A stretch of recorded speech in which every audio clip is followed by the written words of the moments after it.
Hello everyone, welcome back to the channel. Today's project, we're talking about the underlying factors of someone with health anxiety and their practices of checking in on themselves, their obsessions over what is happening internally. This is something I was contending with going through health anxiety in my past, but talking to many people who've come to me for coaching, they are contending with the same thing, that something is not right within them and that they have to fix it and understand what is going on.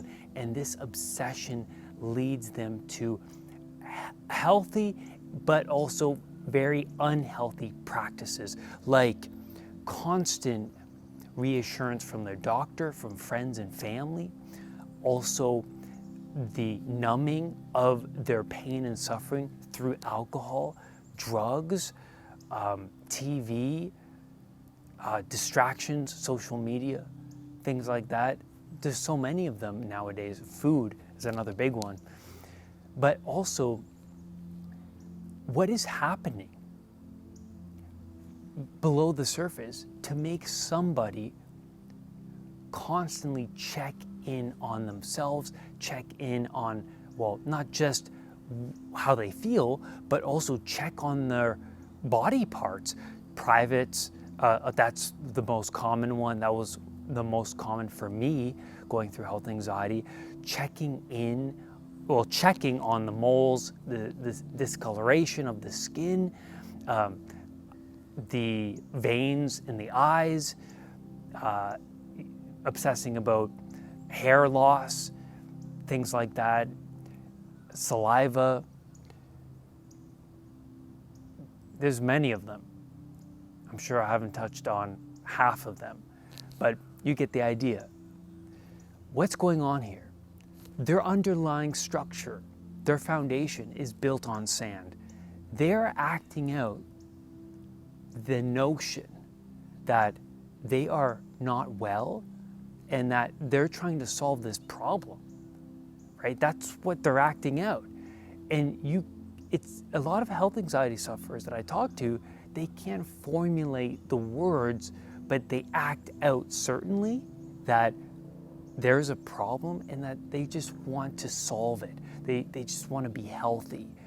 But they're solving it most of the time in very unhealthy ways, like I mentioned before. So the health anxiety sufferer, they want to solve this problem, and the problem is, well, they can't articulate it, but their health is not what it could be. And so someone who's checking in on their sensations and symptoms and the moles and the skin and the privates and all of these things, it's this unconscious way of communicating to themselves that they are not healthy at all. And one way to solve the health anxiety concern is to build upon this healthy identity. There is something that you're doing that you know that you shouldn't be doing, but you're doing it anyways because it's all you know, and that if you were to make this sacrifice of that particular behavior, then you would feel and look healthier. But a lot of people don't. A lot of people continue to eat sugar. A lot of people continue to eat vegetable oils and continue to cut corners. In the Bible, in Genesis, there's this underlying principle that keeps popping up, emerging throughout these stories. It's that if you do not make the appropriate sacrifices, then don't expect any real change or the quality of your life to improve whatsoever. If you cut corners, you're turning your back on the transcendent. You're turning your back on potential. And that's why I stick to a strict routine. I stick to a strict diet. I stick to a strict foundation, is because if I know, because I've cut corners so many times in my life, that I know if I do that, there's going to be a consequence. I know if I have that cheat meal, it's going to taste good for 20, 30 minutes. But that cheat meal is going to linger in my system and it's going to impact how I feel for the next week, 2 weeks. I choose not to go down that route, and I choose to sacrifice that instant gratification for that long-term gain. And so much of the Bible, especially in Genesis, is the notion that you make the right sacrifices right now, there's going to be long-term benefits for you. You're going to reach your higher self. You're going to manifest the potential, whatever that is. A lot of times people don't like to sacrifice these behaviors because it's all they know. It's been a practice for a long time, but they don't have, because if you sacrifice a certain habit like smoking, or you sacrifice something like pornography, you just don't know what's on the other side. It's just blank, it's black. It's like, it's a leap of faith. If I drop pornography, will my life get better? I don't know. Who knows? But it's really this leap of faith. It's trusting in this voice, because that's what this voice was telling me when I was going through pornography recovery. I took this leap based off of, I watched some men on YouTube talk about, oh yeah, my life improved and this happened and that happened and things changed for the better. It's like, yeah, well, it worked for them, but will it work for me? Like, who knows, right? So the way to approach this potential is to actually make that leap and try it out. Sacrifice that thing and say, okay, well, yeah, I see some benefits here. I sacrificed pornography for the last 2 days or 3 days. Yeah, there's some changes. And then there's this voice that's telling me, yeah, this seems, this is a challenge. This is worthy. But then when I fall back and I relapse, this is the big thing about relapsing, turning your back on God, cutting a corner, is that you get that voice, you get that nagging voice that says, oh, Brad, look what you did. Turned your back. You went back to what was familiar.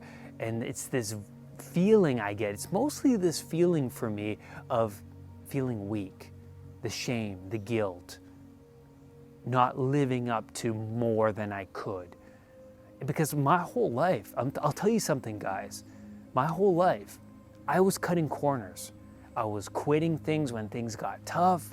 I was leaning on people for money, reassurance, their opinions, so many things, or leaning on food, alcohol, sex, pornography, leaning on culture for support rather than building upon my own foundation of strength, courage, bravery, health. So you take that leap, God knows what you're going to manifest. It is a real leap of faith. Instead of putting yourself at the pinnacle, why not put the transcendent on the pinnacle? The potential. God, for me, represents potential. What could be? Why would I put myself at the top? Then I'm worshiping my desires. I'm worshiping my ego. I'm worshiping, I'm putting myself above anything else. And no, because what the hell do I know? I don't know anything.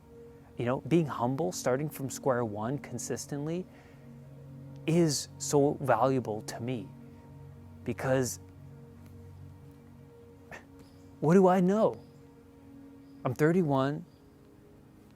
I got the rest of my life to grow and learn, develop. I don't know, but I worship what could be potential, the unknown, because there's so much of what I don't know and little of what I know. Is that why would I be friends with the little bit that I know? I want to be friends with what I do not know in this world, because that's where I'm going to grow and develop and stretch myself fully. But back to the health anxiety, the checking. What are you checking on exactly? And what does that tell you about yourself? The checking for me told me that I'm not healthy. I don't feel healthy. I don't look healthy. And thus, I have to master what I don't know. I have to master my health.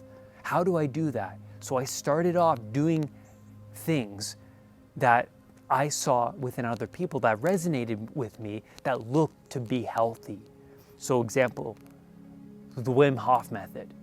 Looking towards Wim Hof as a teacher, I started to do breathing exercises, started to feel a little healthier, more relaxed. So I knew I was on the right track.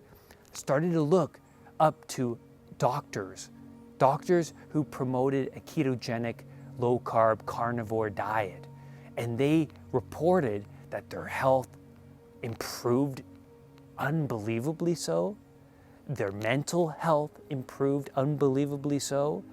I learned a lot from these influencers like Dr. Sean Baker, Dr. Paul Saladino, Dr. Ken Berry, these people who manifested the quality of life that I only dreamed of having myself.